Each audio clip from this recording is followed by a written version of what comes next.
Buenos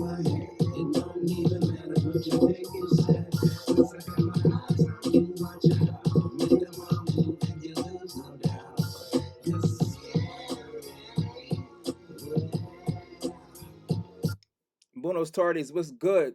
We're gonna get right into it. What's good? What's good? This good. Welcome to the new channel. First live with the new channel.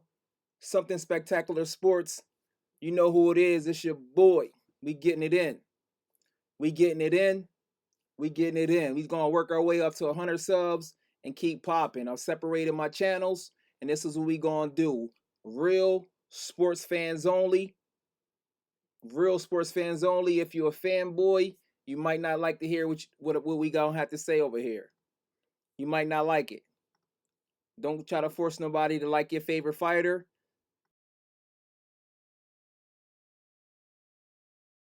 Favorite. Floyd Mayweather's not everybody's flavor. That's how we get down right there. Everybody's opinion is valued and respected. No troll zone. You don't gotta troll to be heard. Real sports fans only. We 10 days away. 10 days away from Porter versus Errol. Big unification fight. A lot is on the line with that one. The possible winner fighting Manny Pacquiao for 3 straps. And then eventually, who knows, maybe they fight Bud Crawford. I done a little review on Fight Camp Part 2. Homeboy he riding through the desert on his bike. He's preparing, and if y'all, I don't know if y'all got a chance, but Sean Porter's on Sway. Make sure you check his interview out on Sway. It was a real good interview, and I guess the dude that's cool with Sway picked Porter to win by 8th round knockout. I was like, wow. He brought up some points where he said he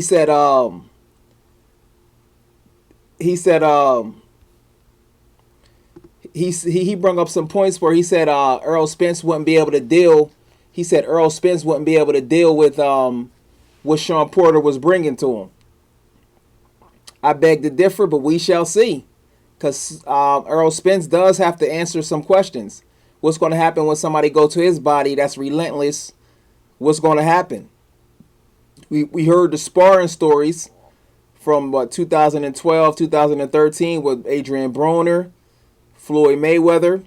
But let's see it with 8-ounce gloves on, with thousands of people watching, millions of people watching across the world, live TV. Let's see what happens. And can Sean Porter change his game plan up and be more effective? Because looking at that interview with Sway, was kind of crazy. They said that they mentioned, I don't know, man. They was asking about I didn't like this response that they talked about when they was talking about Ugas, and that was their game plan. I was like, what are you talking about? Just admit that it was a tough fight, and that's it. You don't gotta make up no. It seemed like they was making up a story, like. But it looks like on this fight, they just going to come right at Errol. And they prepare. He was hyped. Just like he was hyped when he was at the press conference. Like he was telling people to buy the tickets right now. He was hyped, yo. He was hyped. And they talked about his training. They training in the D.C. with Barry Hunter. And they just, reached out to the Sway, which is good promotion. Because we only 10 days away. 10 days away. Check this out. We 10 days away for the weigh-in. For those who don't know, when you're the IBF champion, you have to weigh in the next morning. But if you unifying for another belt, I call that the Danny Jacobs rule. When Danny Jacobs fought Triple G the first time, he didn't weigh in the second time. So the Danny Jacobs rule. Is Errol going to be that much bigger because he's expecting to deal with a bigger, physically imposing guy like Sean Porter, who has a longer reach than Garcia, started off at 160, 168. So is he going to be bigger, which means that he'll be a little bit slower because he wasn't as big for this last fight, but he looked a little bit, he would look a little better on his feet. So I'm curious to say, is he expecting a brawl? So he going to come in Fight night 170, Is that good or is that bad? I don't know. I want to get your opinions on that because it's one thing about rehydration is real tricky. It's like a science to it for you to be at your best. Especially if you walk around multiple weight classes higher than what you really fight in. Errol Spence rumors, he walking around like 180, 185, and K Diddy looked like he brung up in a built-in excuse like, oh, this guy walks around 185. I don't even know why he said that. Like that sound like a built-in excuse.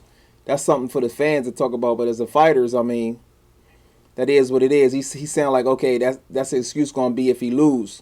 But his own son started off at 168. But I know he's much shorter too. So Sean Porter being the underdog, this is gonna be a real interesting fight, man. This is gonna be a real interesting fight. I can see that's my I can see it being a good fight, but I still got Errol Spence winning this fight. I can't see a way if Sean Porter was a big puncher, then I would increase his chances. Or if Errol Spence's chin was super weak, I'm talking about super weak like Amir Khan weak, then I can increase his chances. Because Sean Porter not being a big puncher that he is, and Errol Spence's chin, I'm not saying it's the greatest or it's bad, because it remains to be seen. I mean, he got hurt that one time against Emmanuel Larte. Some people say he got hurt against Ocampo, but I really didn't see it. And he overcame some adversity with Kell Brook. So with his chin being fairly decent, and Sean Porter not being the puncher that he is, how can he upset Errol Spence? It's hard for me to picture him upsetting him. It really is, for him to win 7 rounds, because it's one thing about being relentless, but you got to have effective aggression. You can't just be aggressive without being effective. That's part of the scoring criteria, effective aggression. You also got to have ring generalship. You also have to have clean punching. And one thing about Sean Porter's punches, a lot of times they aren't necessarily clean. And then in the final scoring criteria is defense. Homeboy reaches almost 70 inches. For him to be a short guy, his arms is pretty long. So that kind of offsets the thing with Errol Spence having a much better reach. His is about 72 and a half, so about 3 inches higher, and he's much taller. But when you fighting a shorter guy, it's sometimes harder to land body shots without putting yourself at risk, especially the way Sean Porter fights. So that's why I say Errol Spence, I can see him scoring a late TKO if he sticks to the body. But him going to the body is going to open him up to some punches. It's going to open him up to some punches, especially if Sean Porter has even got 5% better. Because you said Canelo chin? You said Canelo chin? Canelo chin? Canelo chin. Yeah, it seemed like Canelo chin does. I don't. Darkness. Do you think Sean Porter can hurt Errol Spence? I don't know. Like, I don't see him really hurting nobody. Like, he knocked out Andre Berto. Who else he knocked out? Paulie Malignaggi. That's all he really knocked out. He don't. His power isn't up there like that. But he does got some solid power. I mean, but it ain't like mine. It's not game changing power where you could be behind on the scorecards and crack somebody with a punch. And also his ability to break fighters down. That's a skill. Fighters that's great at breaking fighters down. Errol is actually good at breaking their fighters down. Terrence Crawford is amazing at breaking fighters down. So when they get to the end of the fight, they be ready to go. That's a skill all within itself. And so is finishing ability. I don't see that from Sean Porter. What I see is a relentless guy with good stamina and that fights off the underdog status. So can he do anything? We only got 10 days away.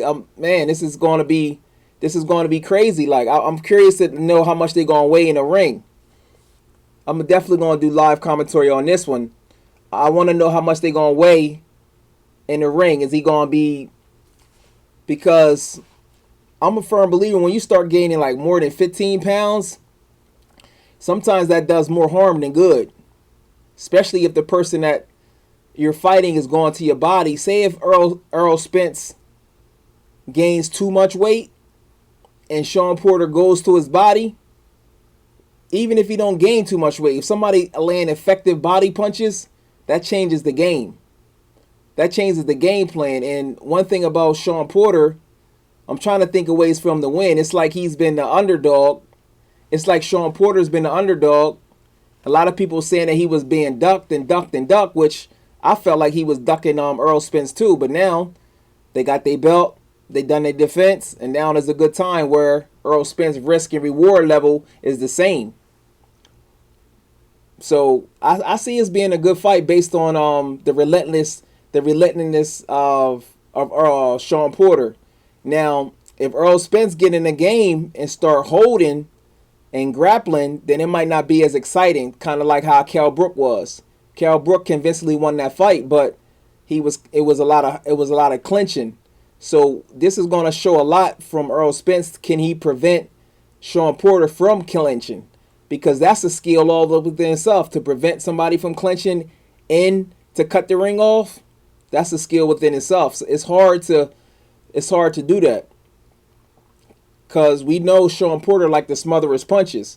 So with Sean Porter smothering his punches, if he smothers his punches and Errol Spence is not able to prevent homeboy from clinching, it's going to be a clinch-filled fight.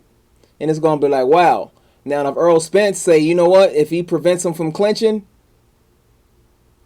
and then homeboy is being relentless, I can see a good fight for as long as it lasts. And it's gonna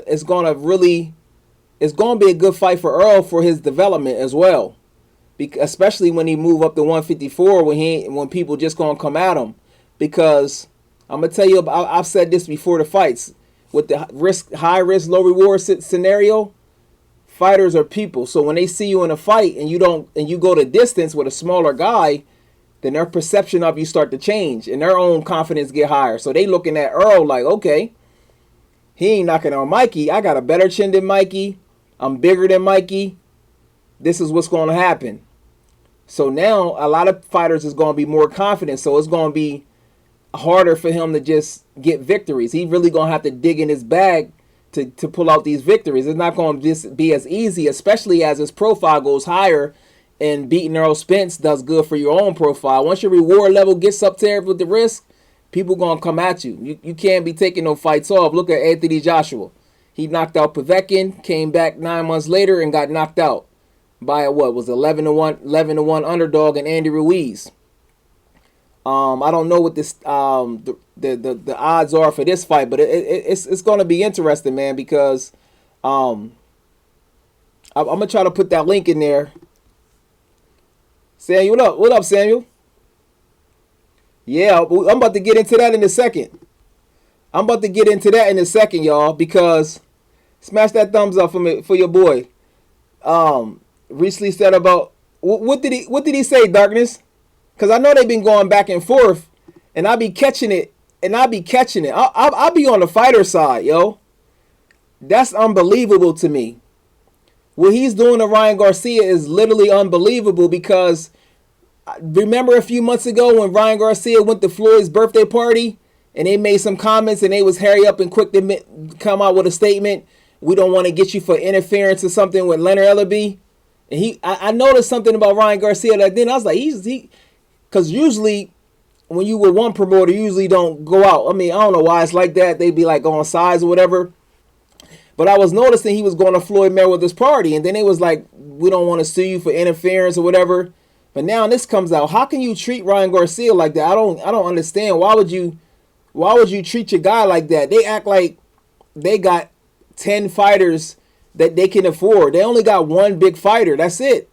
They got one big fighter who just a few weeks prior to the Ryan Garcia situation, just a few weeks for the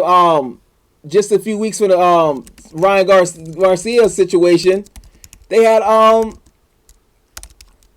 a problem. Like, I don't get it. Like, why would you treat somebody like that? What is it? Like, are they on coke? Like, what's up? Like, That's not even natural, especially if you trying to make Virgil Ortiz a star.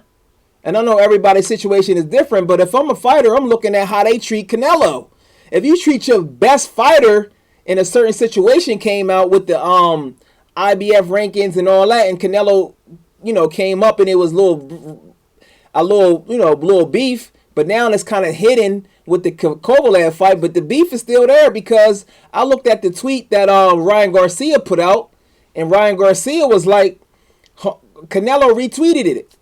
Like he was supporting them. So they basically understand what's going on. It's kind of like, how you work at a job and your managers or whatever do something and you talk to your coworker about what's happening, but you kind of like, because you still working there.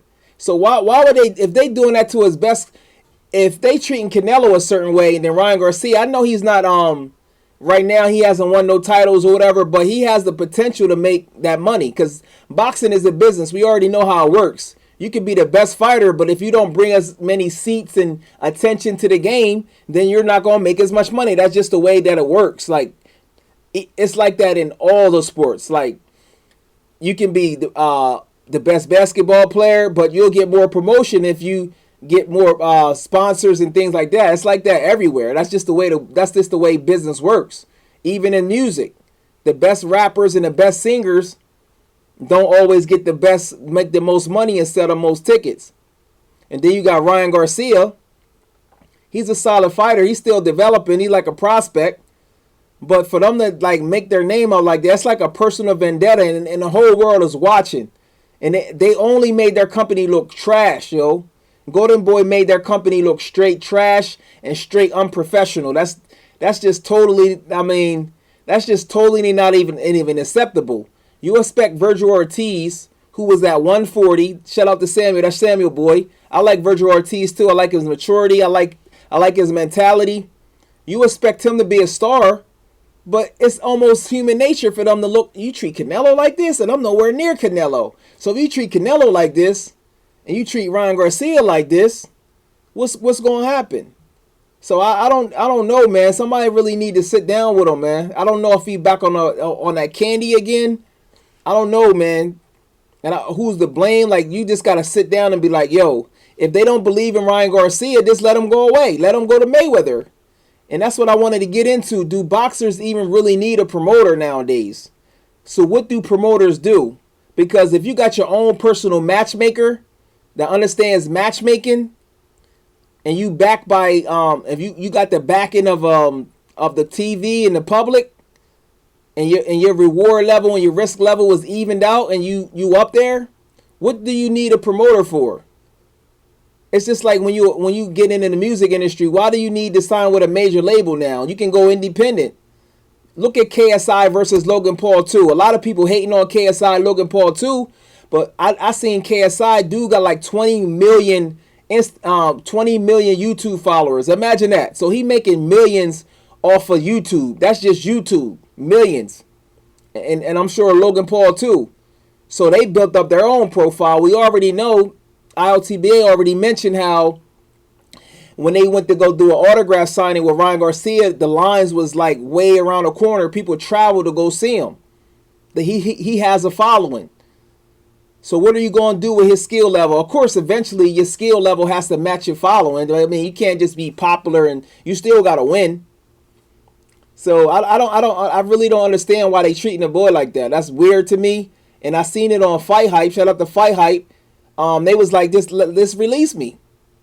But what happens is people start to see your value, and then bam, they burning bridges, yo.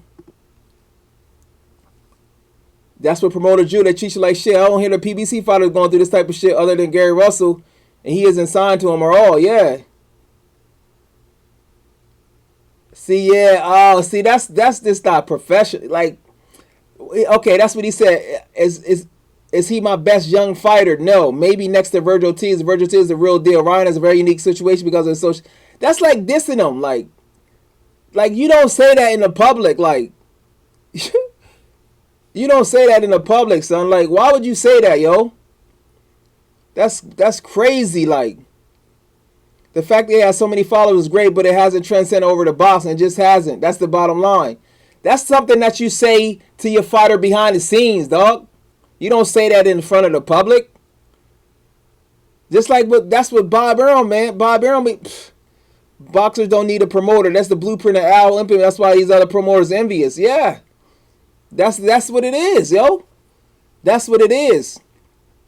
That's what it is, and it's crazy. It's crazy if the promoters was actually doing their job. It's one thing, okay, some people, they're based on their personality and their financial situation. I get it. They might get a promoter. But if you're going to promote somebody and not maximize your ability, you work for them. It's crazy how they got a contract. That's why I couldn't be in that situation, man. I would be a one-off deal. You work for me. That's why my boy Jerron Boots Ennis in his situation is it gets on my nerves too, because they like kind of with this promotional shit holding him back. Like Ryan Garcia with all his social media presence. If you don't believe in him, let him go. Somebody else will believe in him, because you never know. He got a new trainer. He got Canelo's trainer. He might continuously get better. He might continuously get better. And you can't, and it's like every person on a roster is great. Look at a guy look at Shakur Stevenson's girl's brother, Joette Gonzalez. He about to fight Shakur. So Shakur going to fight his damn near brother-in-law.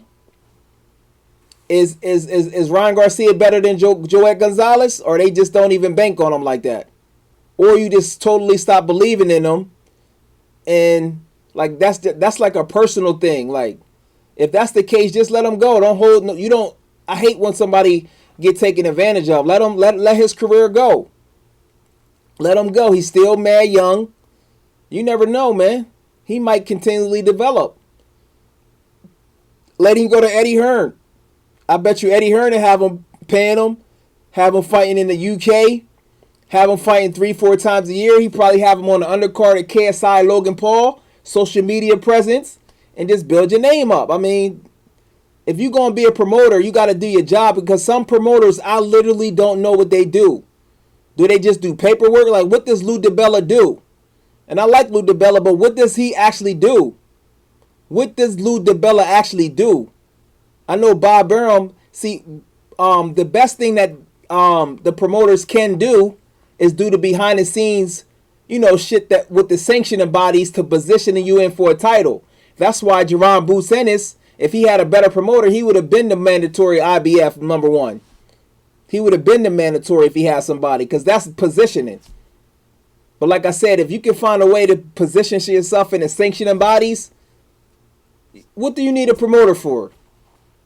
If you know how to promote yourself, you can hire your own team. That's why Chance the Rapper, I don't know if y'all seen the interview. He's like, if I come in, I wouldn't sign with nobody. I hire my own people. I hire my own people, my own videographers, my own stuff. You got social media. Yeah, if you don't know how to do your own PR, you can hire somebody to do your own PR. You can network with other people in different fields, because sports and music kind of go together. So you can put yourself in position. You can develop the relationships yourself. These are what promoters are supposed to be doing, like promoting you. They just ticket agents, because the real promoters are ESPN. And it took away the desire for the promoters to really put on fights. They don't really got to do nothing. They became spoiled. That's why they get on my nerves, yo.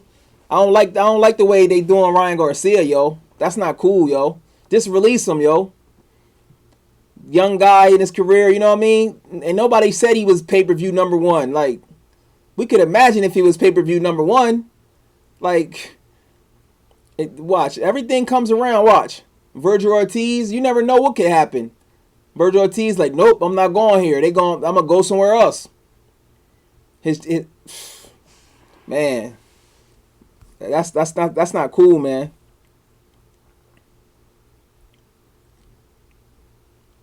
The only fights that didn't need promoters were the Mayweather versus McGregor and KSI versus Logan. So you believe in the promoters too, Darkness? So, okay, let me ask you this. Like, once you get to a certain level, right? What are the promoters actually doing? I want to know their job responsibilities. Promoting. What are you doing promoting? that the individual person can't do themselves? Are you just uploading stuff to their Instagram account? I mean, you don't need a promoter for that. What are you actually doing? What are you actually doing? Because they getting extra, probably 30% of the profits, and they own your name. So imagine, okay, let me ask you guys this. Ryan Garcia versus Tank Davis. Tank got his promoter. Ryan Garcia versus Tank Davis wouldn't need a promoter. It's already been hyped. It was already talked about. They was already talking before. That wouldn't need a promoter. For logistical things, selling tickets, that's somebody that you can hire yourself. So I'm just thinking of a more of an entrepreneurial way. That's how I would be thinking. Now some people, they get it. They get it. Like Eddie Hearn, he makes mistakes, but he understands media and how to talk to the media and how to position your fighter and how to word things. It's all about, he gets public relation. One thing Eddie Hearn does that I respect, people in the media that don't like him at all, that say something, he still interview with them. He still will give him an interview. He still will take his time out. He still answer the questions. He gets it, yo. He get it. Like that's a good job as far as like a promoter. But one thing I noticed about Eddie Hearn, he has gotten real busy, and with him working directly for DAZN, he getting that money from DAZN. It's kind of interfering in a sense for him being a promoter, because he's starting to have a lot of people. He got Danny Jacobs, Triple G. He has a lot of people now. So it's only but so much time you can do. Dude be traveling. He be going from Saudi Arabia, UK, everywhere. I be like, God, this dude don't never sleep. But that's why it's important to have a good team around you to work. But like I said, if I'm going to have a promoter, I sign the promoter. It's no thing that you sign me. No, you don't own me. You work for me. It's like a lawyer. You work for me. So at any time, if you're not living up to your deal, I can let you go. See, that's why from the beginning, the fighters kind of lose leverage from the beginning, because the fighters don't understand that they got the value. So if you understand that you got the value, the promoter need me. That's why it's good to have your money already set up and not have debts. Because when you gotta, man, it should get on my nerves, yo. I don't like to see nobody taking advantage of, man. I don't understand that. If you don't want Ryan Garcia on your team, just let him go. Like, if you rich, you making all that money, and all their money is coming from that Canelo deal. That's where their money is coming from. Their money coming from the Canelo deal, and that's what Canelo, I think, is frustrated at. Like, how do you make all this money just off of me? Even with Canelo, Golden Boy would go out of business if Canelo was a free agent and he signed directly with DAZN. What is Golden Boy gonna do? What are they gonna do? Because one thing I like Virgil Ortiz, but with him moving up from 140, 147, are they gonna position him to fight Errol Spence? Are they gonna position Virgil Ortiz to fight Bud Crawford? Are they gonna fight for a vacant title against Jerron Boots Ennis? What are they gonna do? And who else they got? Joet Gonzalez fighting Shakur. Is he going to beat Shakur? Who else do they have under their game? Who else do they have on Golden Boy? That's a great money maker. So Golden Boy and Matchroom is kind of in a similar situation where their biggest star makes up probably 90% profit for their whole company. But then you look at PBC, which Al Heyman is the advisor. He got so many fighters. No matter where they fight at, he's still making money. It don't matter if they fight on ESPN, a lot of Alvarez. So his positioning is like whatever. So that's, man, we'll see with this Ryan Garcia thing, man. We'll see what's gonna happen, because it's whoever their PR agent is, or it's like they don't even care no more. They signed that deal with DAZN, and DAZN they don't even care no more. They don't gotta work. It's probably in the books. Don't be surprised, man, if Kovalev beat Canelo, stuff is going to hit the fan, because everything can be washed under the rug when you winning. Let Kovalev beat Canelo, and let it happen on something controversial where everybody thought Canelo won, and then Kovalev really got the decision. Because I talked about this before. I talked about how in order to devalue somebody's contract, you make them lose. So what better way than now for them to even try it? But that fight right there, I still got to do my breakdown because I lean slightly towards Canelo. But Kovalev, I mean, he's a good boxer. Homeboy being 15 pounds heavier, he's not going to be as fast. So that's the only thing with that Canelo-Kovalev fight, man. Nah, man. No, I'm not crazy. Is it a catch weight?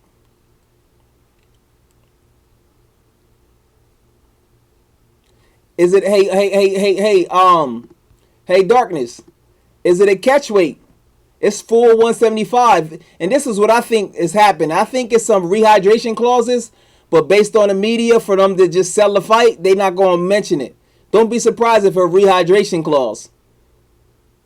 It might be at 175, but rehydration clause. I'm trying to explain to you, man. This is Kovalev, and Kovalev is not what he was, but with Buddy McGirt in his corner, you see what he done against Anthony Yarde, and you can't tell me that Anthony Yarde hit harder, Canelo hit harder than Yarde. That dude looked like he was 200 pounds. So Canelo, you naturally, unless you taking something crazy, if you gaining 15 pounds, if you weighing in at 175, who knows what Canelo gonna weigh in at? If you weigh in at 170, 173, you naturally gonna slow down. Homeboy, if you slow down, homeboy got a good jab and a nice right hand, and he is accessible to the body, but you really gotta have the stamina the stamina to finish him off. It's not like he just gonna lay down. You literally gotta beat this guy. You see what happened to Yarde? He almost got knocked out, and then he ended up knocking dude out. And remember, he has Buddy McGirt in his corner. People forget that he beat Eleider Alvarez. I'm gonna tell you this right now. He beat Canelo. He fighter of the year. I guarantee you that. I guarantee you that. If he beat Canelo, he's fighter of the year, and McGirt is hands down trainer of the year. Hands down. Because first of all, for him to beat Eleider Alvarez after getting knocked out, that's unheard of. That usually don't happen. Then he got a young boy, inexperienced, but yeah, he overcame adversity, knocked him out. He beat Canelo, he's fighter of the year, and McGirt, hands down, is trainer of the year. It's not even no question. It's not even no question. Trust me. You say you're gonna weigh 185? Yeah, it seemed that way on paper, man. Darkness. It appears that way on paper, like it just seemed like it's that easy, but it's really not that easy, yo. It's really not that easy because McGirt in his corner, he's fresh. He took some punches, and if Canelo knees are like they saying they are, with drug testing his site, drug testing, VADA testing, all these different things, it's not going to be easy, man. And if there's no rehydration clause, and I will be the first. Like I said, I'm not sure. Right now I got a 50-50. I'm leaning slight to Canelo. But I got to see man. I got to see the clauses and different things like that. The rehydration clauses because, man. Like, Canelo just coming there throwing to the body, like he gonna have to take some punches to do that. He gonna have to take some punches. People forget that Kovalev legit, in my opinion, in a lot of people's opinion, beat Andre Ward. And we all know that Canelo, well, that's the triangle theory. Everybody know Canelo won't be able to beat Andre Ward. He'll get hurt bad. That'll be easy work for Andre Ward. That's not a good style for him. He'll get hurt bad. So you got to give Kovalev some credit, man. That's gonna be crazy right there. We got that fight November the 2nd. We got October the 26th, Shakur. We got the 18th. So it's some fights that's coming up that's ending. It's ending, but if Canelo, I'm gonna give him credit though. I'm gonna give Canelo I'm gonna be honest with you, dog. If there's no rehydration clause, I'm gonna keep it 100 with you. If I always keep it 100. You know how I do. If there's no rehydration clause, dog, and no stipulations like that, and everything is fair, and it's a clear cut victory like Danny Jacobs type shit, I'm gonna put Canelo number one on my pound for pound. I'm skipping. Trust me, I'm skipping it. I'm skipping Loma and Bud. Like I'm gonna give it to him. I ain't no hater, dog. I keep it 100. Y'all know that. If he beat Kovalev with nothing crazy, like a real victory, nothing controversial, he's number one, yo. Like hands down, yo. Even though Kovalev is, not in his full prime, just to go up 2 weight divisions and Kovalev coming off a good victory, this is big. Cause I'm gonna be honest with you, I can almost bet money on it. Canelo would not fight Artur Beterbiev. I don't think so. I don't think so. Yeah, that's true. He will be. He will be. But the thing about it, ESPN, they work for Lomachenko. I know, Sammy. That's what I'm saying. It's not as easy, dog. Somebody jumping up 2 weight classes for the first. Yeah, that's crazy, yo. You see what happened when Garcia moved up. I'm gonna be honest with you, Bud. That's my dude. Everybody know. People think I'm a Bud fanboy, but I'm gonna be honest with you, dog. Like Canelo moving up, because Canelo is already getting better and better and better. So a lot of people say Loma Bud, but he closing the gap, son. If he beat Kovalev with no controversy, yo, he pound for pound number one, yo. That's who I'm going with, yo. I got to, yo. That's like him moving up to 175 is like I don't know. That's like somebody, I don't know. That's a big ass jump, yo. Imagine Regis Prograis going up to 154 in his first fight and fighting Tony Harrison and beating him or some shit like that. Nobody would pick him to win, yo. Tony Harrison, Regis Prograis beating Tony Harrison in his first fight at 154. That's some. You automatically become some high. You automatically jump the gun. Like that's very unusual, yo. But as far as do boxers need a promoter?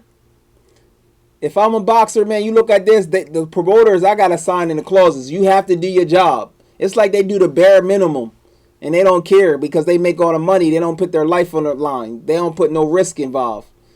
Maybe a few, but the fighters is the one putting their risk on there. Do you really need a promoter? If you got social media, you got to know how to work that. If Ryan Garcia actually hired a team, okay, you're responsible for this. You do this, and this. I got a logistics person working on tickets. Just learn the business. Once you learn the business, learn the behind the scenes things. Speak to other promoters. Speak to other current boxers that's with other promoters. Because it's a small circle. It's a small circle. It's not like he can't reach out it's not like he can't call Floyd and get advice on what to do behind the scenes. It's one thing about interference, but you can't tell this person who to be friends with.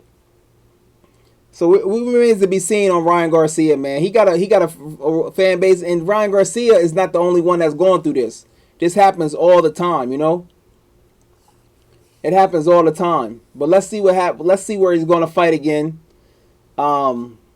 And as far as Errol Spence versus Sean Porter, I want to see how his reach can be effective. People saying that Errol Spence, Sean Porter's reach, Sean Porter has always outjabbed his opponent. A few years ago, I wanted to see this fight. I wanted to see how Errol Spence respond to fighting going backwards. He gonna have to be on his A game to win. But we only 10 days away, baby. The time is now, and the place is here. Let me find this. You don't think so? You think so, Darkness? So let me ask you this: he got 1.3 million followers on Instagram. He actually know how to speak though. He got a personality though. He has a personality. He put his little videos up there, and one thing about him, he automatically positioned him. See, the thing about this, look, a lot of people don't realize, just like Tank Davis, they position themselves to where everybody want to fight them. So that automatically kind of make you the A side. When you position yourself to where everybody wants to fight you, then there. So he might just need like an advisor or somebody. That's it, like a good manager or something, and hire his own people and save his money. That's what I would do. Cause it's obvious. Who else? Darkness. Only promoter I can see that'll work good for Ryan Garcia would be Eddie Hearn. He'll be fighting 3-4 times a year. He already sell tickets already. Eddie Hearn now to put the word out there and back him.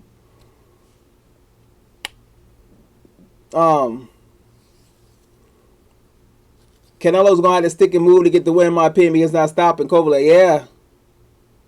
Yeah, that's what I'm saying. As a matter of fact, would a lead fighter has Canelo actually stopped? That's what I'm trying to say. This is a very intriguing fight, yo. I got a 50-50. I gotta see, man. I gotta see all the stipulations, because it's not on paper. It's not as easy. Like certain things appear that way. It looks like that on paper. Canelo gonna be pound for pound number one. He win this fight, trust me. But the thing about it is, he's gonna be the WBO champion, and guess what? He just gonna vacate. It's not like he gonna unify against Bivol or Artur Beterbiev versus Gosvick. I doubt it. I seriously doubt it. But if I'm telling you right now, listen, if he beat Kovalev, I'm telling y'all right now, I'm calling this right now. If he beat Kovalev, check this out. If he beat Kovalev and then fight Bivol or the winner of Artur Beterbiev and Gosvick and win, and then become undisputed at 175, all-time great status. In my opinion, I already think he's going to be the greatest Mexican in history. I'm already calling that. I already got him rated higher than Julio Cesar Chavez right now. But if he do this, I'm telling you, dog, this is like legendary stuff, yo. It's legendary. Just imagine this, though. This is be hypothetical. He become undisputed at 175. I don't see it really happening, but imagine if it did. He come undisputed at 175 and then move down to 168 and become undisputed. That's this dude gonna be surpassing a lot of all-time greats, buddy, if he do some shit like that, yo.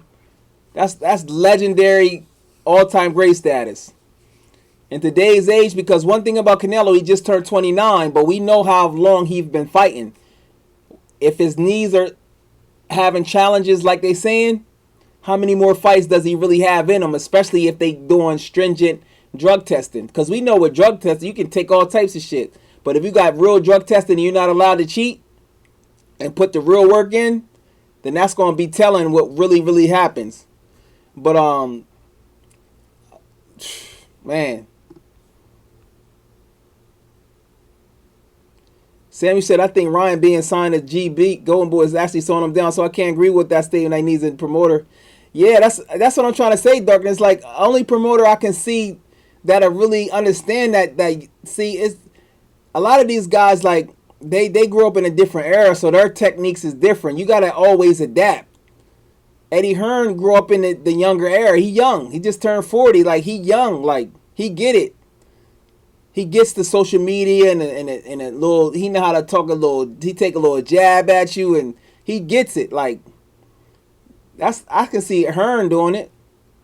But the thing about Ryan Garcia, he already kind of got a built-in fan base. So as a moneymaker for your company, that's great business for your company.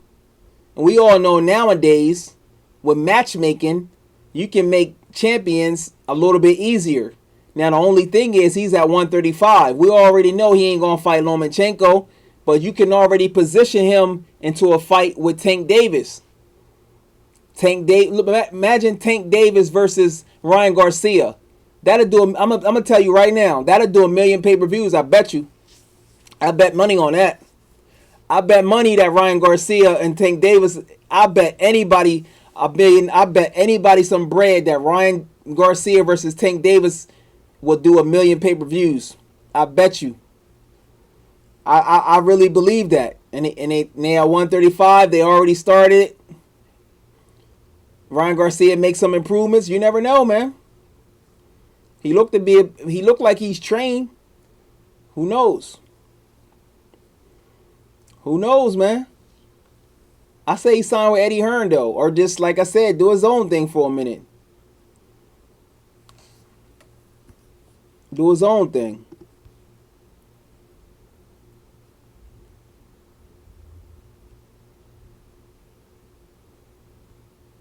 He does, Dark. He does. He does have to fight harder guys. So he said no to Romero Duno fight before the Avery Sparrow fight was announced. Okay. Yeah. He sell all the tickets, but he not the main event. What did that show you? Imagine you been not the main event and you still selling all the tickets. You like, you know. But yeah. Who was that Duno guy? Is he even good like that? And I heard that I looked at the breakdown. Hey, Darkness, did you see the breakdown? Did you see the actual sit down when he had his lawyer there and he was breaking stuff down? Like, hey, we did this one. He said we'd fight Duno, but for a little bit extra money. And I'm going to be honest with you. I'm glad he didn't take the fight. That's how you get yourself hurt. You can't be taking fights on 1 day notice and just to please them. Man, fuck what they say. 1 day notice, you fight a whole new different style. Come on, man. You see what happened to AJ, and that was like a what? A month notice? 3-4 week notice? Come on, man. That was smart. That was smart. It's like they trying. I don't know if they trying to. I don't understand. I'm gonna be honest with you. I'm confused that they actually treating him like that. I don't get it. Like I don't understand why they doing this. Did they let that Canelo contract get to their head? They making all this money off Canelo. They don't have to work. What is it? Like I don't get it. Like that's who they just are as people. Oh, Ryan Garcia, Duno should not even be a main event. Yeah, I never seen Duno. Yeah.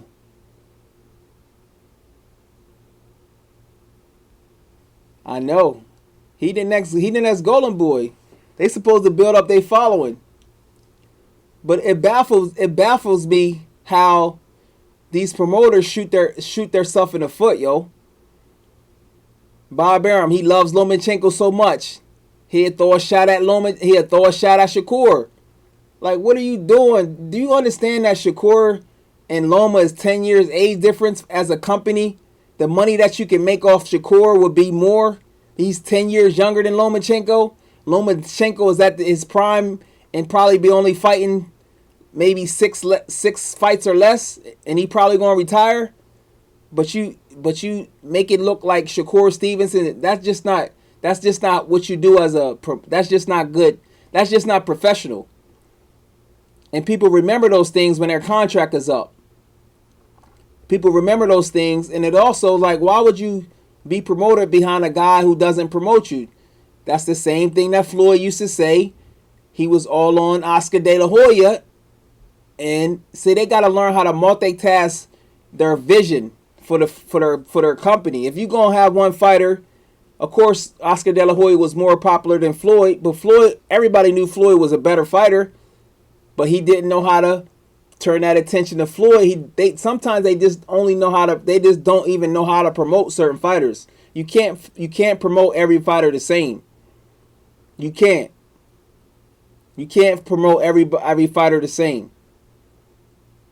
And all I'm saying is, if you promote a guy, imagine you being a grandpop and you got grandchildren, and you treat this one grandchild better than all of them. The other grandchildren gonna be like, my grandpop doesn't like me. They ain't gonna fuck with you. That's just human nature. Like, come on, man. So you should know that. You're a grown man, dog. Like, you're a grown man, dog. You're a grown man. Like, that's just weird to me, man. That's just weird to me. Okay, the crazy thing about it is, what's gonna happen if Richard Comey knock out Lomachenko? What is he gonna say then? What is he gonna say then? He say if Richard Coleman knock out Lomachenko, Richard Coleman ain't signed in Top Rank. He signed with Lou DiBella. Now Teofimo, he can get away with that because, in my opinion, if Teofimo was to beat Loma, he would become a bigger star than Lomachenko. He's younger, you know what I mean? I know he got that fight against Nakatani. So what's gonna happen if Coleman knock out Loma? What you gonna do then? What are you gonna do then? Are you still gonna say that about Shakur? They just gotta know how to position them fighters there. It's like they I think they need to hire like a younger somebody, like a young somebody in their 20s and 30s that's younger, to understand like different demographics and things like that, so that way they can reach this demographic and build up from there. Because this is funny, this fight with Joet Gonzalez, he's almost fighting his brother-in-law, is very interesting. It's very interesting. And Joet Gonzalez is talking like he gonna really smash, like he really gonna beat Shakur. I'm looking forward to that fight. He fighting for like family thing. You know what I mean? Imagine somebody messing with my sister. You fight. That's weird, man. That's weird, man. You said Ryan Garcia. You said Ryan Garcia will lose to Devin Haney and Tank. Yeah, I can see that. They protected him, but you don't. So Darkness, you don't think that they doing him bad? Like you don't. You think that's cool to say that about your fighter in the public and make your fighter have a? They make it look like his fighter was scared. Like it's all about publicity. They gave him a bad image, but it turned back. It flipped around on him. Yeah, I never heard of them. But it's their job to. It's about marketing and public image. Like, imagine you have a lawyer and your lawyer said, "Oh, I'm not sure what my." It's just, I'm not sure what my client was doing on the night. If I have to see, you're fired, dog. You're fired. You either say something. You gotta learn to just not say nothing at all. That's all. That's all they gotta do. Or maybe they don't got nobody for them to. Well, I can't. I know they got fighters for them to fight because like he's in a position where everybody want to fight him. Maybe he can fight. Nah, not Luke Campbell. He might not be ready for Luke Campbell yet. I think I'm gonna be honest with you. I think Luke Campbell. I wouldn't mind seeing Luke Campbell versus Devin Haney. If I was Eddie Hearn, I would put Luke Campbell versus Devin Haney in the UK. But I don't know if they do it in the UK because I think Devin Haney's star power is increasing. I would do that fight. Luke Campbell versus Devin Haney. Devin Haney, I take Devin Haney he might stop Luke Campbell. And guess what that's going to do? They're going to be like, oh, you struggle with Luke Campbell, Loma, then that's going to really demand the fight. We'll see what Eddie Hearn got in store for him.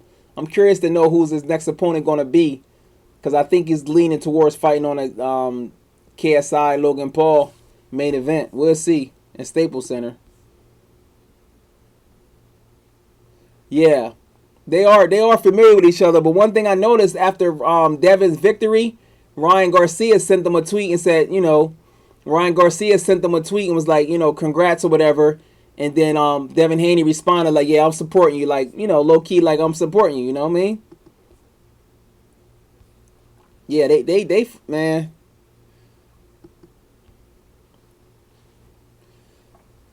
We almost on an hour. Like I said, I got if Errol Spence, I look forward to that weigh-in, man. I look forward to it. I'm gonna be honest with you. Has it been a lot of promotion? Have y'all noticed a lot of promotion on it? And make sure y'all get a chance to watch Sway in the morning. Let me see something. Let me see Sway. I'm gonna put the link in there for Sway. Sean Porter.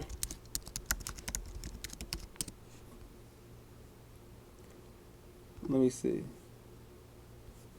Here we go, the link right here for Sway.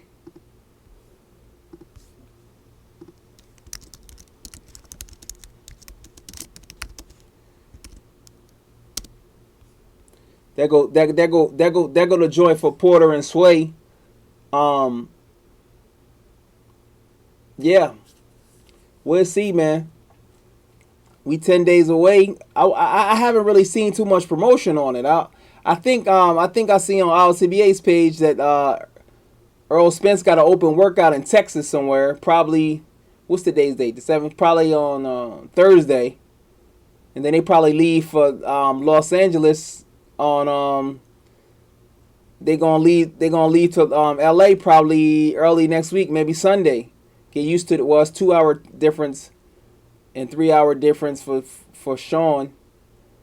It's gonna be interesting fight, man.